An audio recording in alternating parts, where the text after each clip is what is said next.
Bom dia, boa tarde, boa noite, seja muito bem-vindo ao nosso MBCV Cast. Entramos fevereiro com tudo e já no episódio da semana passada falamos sobre sabedoria, que a gente vem falando desde o início do ano sobre sabedoria e as mais diversas vertentes que aliás, de fato, sabedoria, o apóstolo já falou isso, é um assunto inesgotável.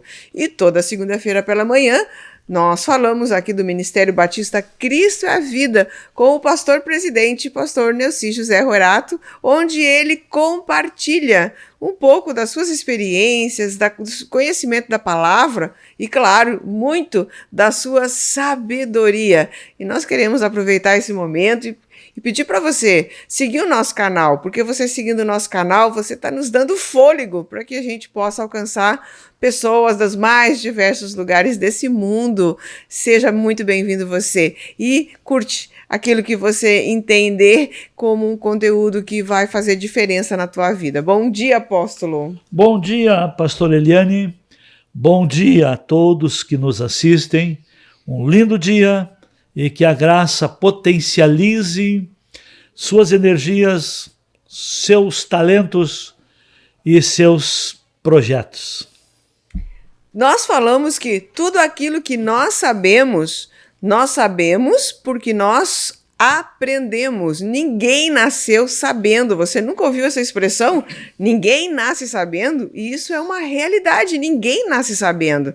Mas a busca da sabedoria, segundo tudo aquilo que nós temos falado nos últimos episódios, é uma busca intencional. Eu preciso entender que sabedoria é algo fundamental para que eu possa viver uma vida melhor. E nós, no episódio passado, nós falamos sobre essa questão de mente, né, de que as pessoas muitas vezes não conseguem esse desenvolvimento porque têm as suas mentes já assim, cauterizadas é a palavra, né? Cauterizadas, e estão tão envolvidas com esse mundo, estão sendo tão governadas pelas informações que recebem nesse mundo, que não conseguem, de fato, entender ou fazer coisas intencionais. E nós terminamos o último episódio, nessa última semana, com uma pergunta capciosa para o apóstolo Neuci. E a pergunta foi: Jesus está voltando? Jesus está às portas? Os sinais que a gente está vendo são de fato sinais de que Jesus está chegando? É necessário sabedoria, apóstolo, para que a gente possa viver nesses últimos tempos, se é que nós estamos vivendo nesses últimos tempos? Realmente precisamos de muita sabedoria, mas a sabedoria superior. A sabedoria superior são as instruções que Deus dá, os mandamentos, o preparo. A sabedoria superior é trazida pela palavra. E para responder esta pergunta, será que Jesus está às portas? A sabedoria nos ensina que existem sinais que antecedem a volta de Cristo. A palavra de Deus traz a nós sinais, as evidências dos últimos tempos. Começa a trazer a nós revelação escatológica. E o apóstolo Paulo faz uma colocação muito prática, e eu quero dizer, Jesus está às portas, sim.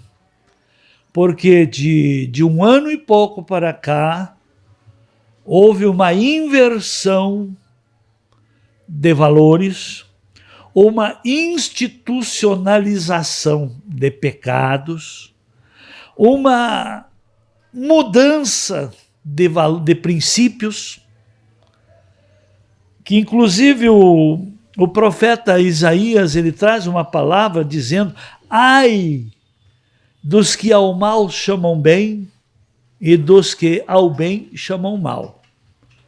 E isso nós estamos vendo hoje na política, na gestão de governo, na gestão dos poderes executivo, legislativo e judiciário. Eu às vezes fico eu fico pasmo em ouvir algum deputado ou senador com propostas bestas, imorais, com projetos malignos. Este é um dos sinais que Jesus deixou e que Paulo revelou. Vamos para a Bíblia. Em 2 Tessalonicenses, capítulo 2, Paulo diz assim: Irmãos, no que diz respeito à vinda de nosso Senhor Jesus Cristo e à nossa reunião com Ele, nós vos exortamos a que não vos demovais da vossa mente com facilidade e nem vos perturbeis, quer por espírito, quer por palavra, quer por epístola, como se procedesse de nós, supondo tenha chegado o dia do Senhor. Ninguém de nenhum modo vos engane, porque a vinda do Senhor não acontecerá sem que primeiro venha a apostasia e seja revelado o homem da iniquidade e o filho da perdição. Então, qual é o principal sinal da volta de Jesus? A apostasia. O que significa apostasia? A corrupção da fé. Hoje, a fé, o sistema religioso, muitos fazem dele um meio de vida, um negócio. Então, a fé está sendo corrompida gradativamente. Então, a corrupção da fé é o sinal. E aí nós vamos ver agora de que maneira ela também, como é que essa corrupção da fé, ela começa a acontecer no meio religioso. E aí então aqui fala que se opõe e se levanta contra tudo que se chama Deus, ou objeto de culto, a ponto de assentar-se no santuário de Deus, ostentando-se como se fosse o próprio Deus. Então, quais são as propostas, as medidas, as políticas já aonde o progressismo domina, que tem se levantado contra tudo que se chama Deus ou que seja objeto de culto? Estamos entrando para isso. O Brasil é uma das últimas barreiras para o anticristo ter a sua base para dominar o mundo. Então, nós como igreja, sabendo dessas verdades, eu tenho falado há muito tempo, se depender de mim, a vinda de Jesus vai se atrasar. Porque eu não concordo com essas inversões de valores, não concordo com política de gênero, não concordo hoje de a mentira ter mais expediente e valor e aceitação que a verdade. Mas observamos aqui, não vos recordais de que ainda convosco Paulo falava? Eu costumava dizer-vos estas coisas, e agora sabeis que o detém, e que ele seja revelado somente em ocasião própria. Com efeito, o mistério da iniquidade já opera e aguarda somente que seja afastado aquele que agora o detém. Não aconteceu o governo do anticristo ainda, porque o Espírito Santo de Deus detém. Ele ainda opera na igreja, não em todas, mas ainda opera na igreja, e enquanto o Espírito Santo estiver operando na igreja, o anticristo não vai implantar o seu governo. O anticristo só implantará seu governo após o arrebatamento, pois com o arrebatamento da igreja, o Espírito Santo será levado, ele subirá com a igreja. Aí o mundo estará debaixo do governo desse iníquo, que é o anticristo. E como é que ele age? E ele diz lá no verso 7, do capítulo 2 de 2 Tessalonicenses: com efeito o mistério da iniquidade já opera. Aguarda somente que seja afastado aquele que o detém. Então está tudo montado, inclusive no Brasil. Tudo montado. Mas enquanto o Espírito Santo está na igreja, os cristãos oram, jejuam, lutam, evangelizam, procuram seguir os padrões e os princípios de Deus. Então o Espírito Santo é o nosso professor, o nosso ajudador, é o nosso consolador, é o nosso intercessor por excelência também. Então aqui, quando houver o arrebatamento da igreja, então será de fato revelado o iníquo, a quem o Senhor Jesus matará e o destruirá com o sopro da sua boca. E ele diz que o aparecimento desse iníquo é segundo a eficácia de Satanás, com todo o poder e sinais e prodígios de mentira, e com todo o engano de injustiça. Quero dizer, tudo está sendo preparado para o anticristo. E como é que é preparado o cenário para o anticristo? As pessoas não amarem mais a verdade, não respeitarem mais a verdade, não quererem mais a verdade, não seguirem mais a verdade. Mas estarão escolhendo o erro, a libertinagem, a corrupção e todas essas coisas negativas. Então, essa mudança de preferência de pais de família, de antes davam a vida para defender os filhos, hoje estão entregando os filhos para Satanás com facilidade. Então essa inversão de valores. E acontece uma coisa, que Deus age. Deus nos deu a verdade. Jesus é a verdade. E aquela pessoa que não quer a verdade, ela fica então entregue ao erro. Porque existem dois caminhos, o da verdade e o da mentira. O caminho que leva ao céu e o caminho que leva ao inferno. O caminho que leva à salvação e o caminho que leva à perdição. Então aqueles que não querem a verdade, que rejeitam e que se levantam contra a verdade, diz aqui, que o verso 11, que diz assim: é por esse motivo, pois, que Deus lhes manda a operação do erro, para darem crédito à mentira, a fim de serem julgados todos quantos não deram crédito à verdade. Antes, pelo contrário, se deleitaram com o erro. Está aí. Jesus está vendo? Examine o cenário mundial. Jesus está às portas.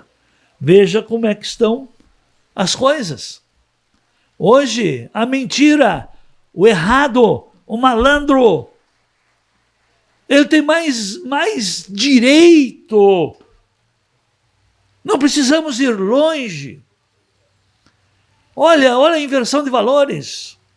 Olha o que aconteceu no mês de janeiro com os patriotas que estavam na frente do quartel pedindo socorro, foram presos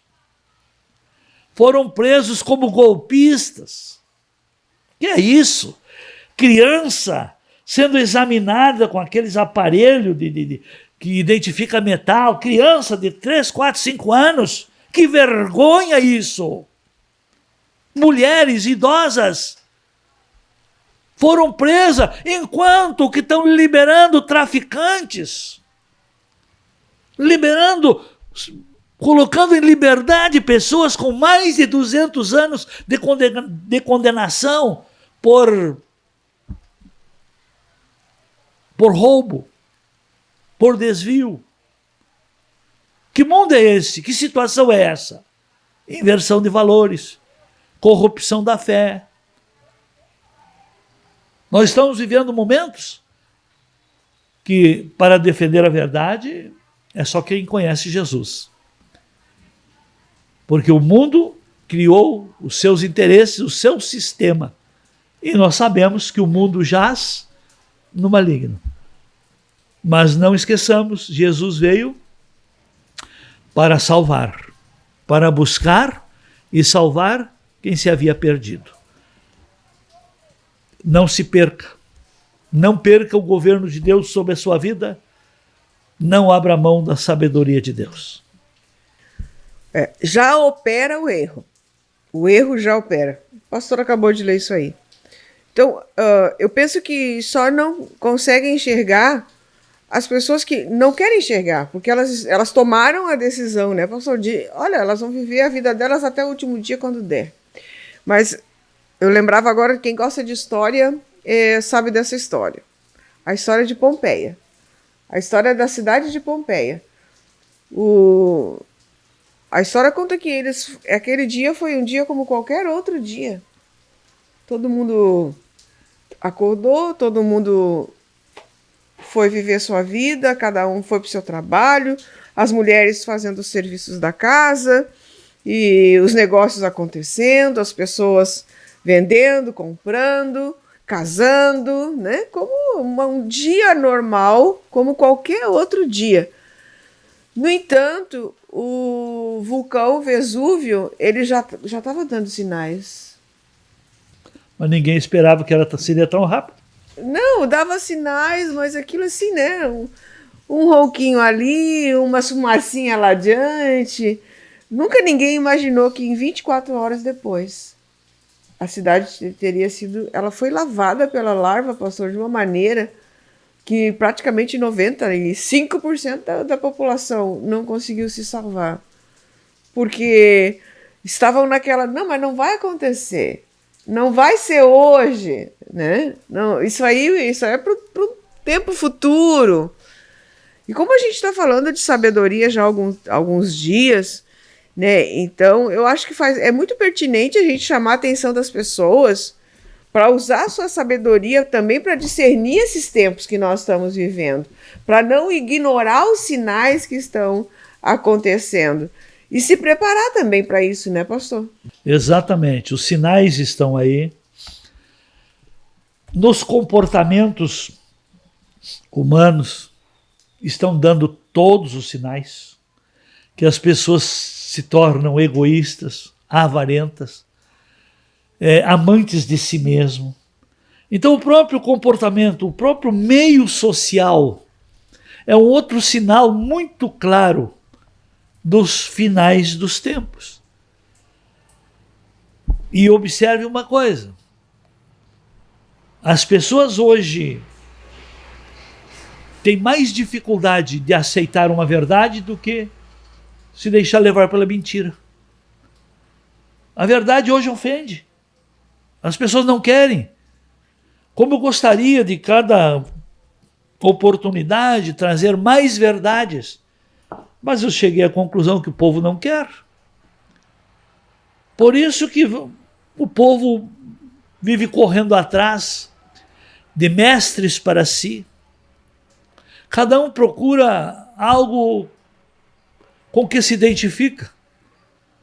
Não procura algo do que precisa, mas com o que se identifica. E é isso, essas inversões, esse comportamento, tudo isso é a revelação que o tempo está curto. Estamos às portas. Jesus está às portas. E ele nos adverte para nós não nos deixar levar. Que não vai demorar ou coisa e tal, não vai ser nessa geração. É engano. Os sinais hoje, todos dizem, Jesus está voltando. E com respeito à pessoa que está nos assistindo, pastor, nós temos muitas pessoas assistindo, mas vamos dizer, nós temos aquele que conhece Jesus, que já viveu uma vida com Deus, mas se decepcionou com pessoas na igreja, com pastor, com igrejas, com doutrinas, com religião, etc., e se afastou da igreja. Nós temos aqueles que estão atuando dentro das igrejas, estão buscando a Deus. E nós temos aqueles que assim, simplesmente não acreditam que Deus existe, que Jesus Cristo veio e morreu na cruz e nos salvou, e que querem viver a sua vida a seu bel prazer.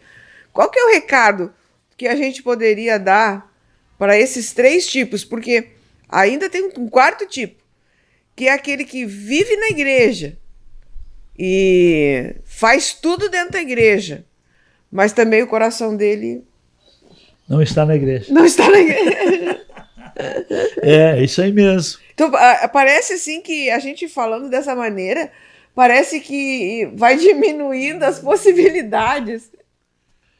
Bom, o grande problema, ou uma linha que o meio religioso ou o sistema de fé trabalha, salvação é pela fé.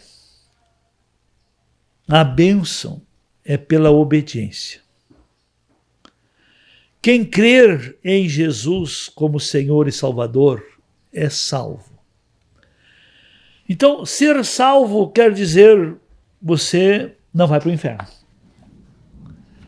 Mas pode continuar vivendo na terra um inferno, se não praticar a palavra. Porque tem muita gente que crê na salvação, mas não crê na bênção, não crê no poder da obediência, não crê nas recompensas das instruções divinas, não crê na sabedoria divina. Só quer Deus para salvar. Como um símbolo. Um símbolo, que nem um adolescente de 30 anos, tá? Que não quer trabalhar. A coisa fica mal, volta para o pai, volta para a mãe. São os filhinhos da mamãe, que não querem se preparar para a vida, vivem na dependência. Só que o pai e a mãe biológicos vão ir antes e depois. Que tipo de vida vai ter? Deus é pai, mas ele é um pai que ensina a pessoa a viver como filho da obediência. E quem descobre o poder da obediência, o poder da palavra praticada, vive como herdeiro de Deus, vive dentro das promessas divinas, vive cumprindo o propósito para o qual ele existe. Então aí já é um ponto que nós não podemos seguir, aplicar, nós estamos na dispensação da graça, nós não podemos aplicar o sistema da lei. Ou é tudo ou nada. Temos, os que creem em Jesus são salvos, eu não tenho dúvida. Eu já tive muitas experiências de ver pessoas que não quiseram levar a vida a sério. Mas na última hora confessaram a Jesus como Senhor e Salvador, tiveram a oportunidade ainda, e descansaram. E como também vi pessoas que tinham fachada de religiosismo e na última hora não queriam morrer. Tinham pavor da morte. Mas aqueles que estão desviados, assim, como é que fica a situação deles, pastor? É bem terrível, porque se ele pressentir, se acordar e clamar, pode ser salvo, porque todo aquele que invocar o nome do Senhor será salvo. Eu vou contar uma experiência minha, familiar. O meu pai nunca se converteu. Ele era religioso, mas nunca se converteu a Cristo. E ele se deixava com muita facilidade usar pelo diabo para se levantar contra mim, contra a minha irmã, que tinha se convertido. Mas eu me dava muito bem com ele, porque ele era um visionário e eu gostava de conversar com ele sobre o futuro, sobre negócios, sobre obras. E eu, quando ele tentava me criticar a minha fé, eu chamava a atenção dele. Pai, se o senhor morrer, aonde é que o senhor vai ir? Não! Ele era muito crente na extrema unção. A extrema unção vai me salvar. Não, quando eu ver que a minha vida está em risco, eu vou pedir a extrema unção. Pai, pode não ter tempo. Dito e feito. Ele jantou, foi dormir e não acordou para pedir a extrema unção. Então as pessoas brincam com o pecado, brincam e dizem, não, quando eu ver que a minha vida entra em risco, eu vou então resolver. Engano, a gente não sabe. Tá? Tem muitos que vão dormir e não acordam. Tá? Uns saem viajar e não voltam. Tá? A coisa acontece sem... A morte vem buscar as pessoas sem pedir licença. É aquela história, era um dia comum para todo mundo de Pompeia. Mas se tornou uma catástrofe para quem não levou a vida, quem não estava antenado nos sinais. Exatamente isso aí. Então, é isso aí. Então, mas também tem o cristão que luta, vai crendo na palavra, vai praticando a palavra, vai desfrutando dos resultados da obediência, e ele se torna um cristão fervoroso, um cristão evangelista, que aquilo que ele recebeu, o bem que ele já desfruta, e as verdades que ele aprende e pratica, ele não quer só para ele. Ele luta pelos outros também. E ele compartilha. Então é dessa maneira que vai ter muita surpresa. Vai ter quem pensa que irá subir, não vai. E vai ter quem pensa que não merece e vai ser salvo. Tá? E não é por merecimento, é por graça. Amém. Olha aí. Vamos encerrar, né, nosso episódio, acho que já passamos do tempo, mas eu encerro dizendo, quem tem ouvidos para ouvir, ouça o Espírito de Deus. Pastor, última palavra aí nesse episódio. Observe os sinais, não brinque. A corrupção da fé está aí. Não deixe sua fé se corromper. E um dos sinais muito grandes dentro da igreja, que está dentro da igreja, é que os membros da igreja, a maioria, não quer a verdade. E a pessoa que não quer a verdade, Deus libera para que ela acredite na mentira, para depois ser punido. Deus libera para tratar. Romanos 1 fala sobre isso, se alguém tem dúvida. É verdade. Né? Deus abençoe. Até a próxima. Até a próxima. Tchau.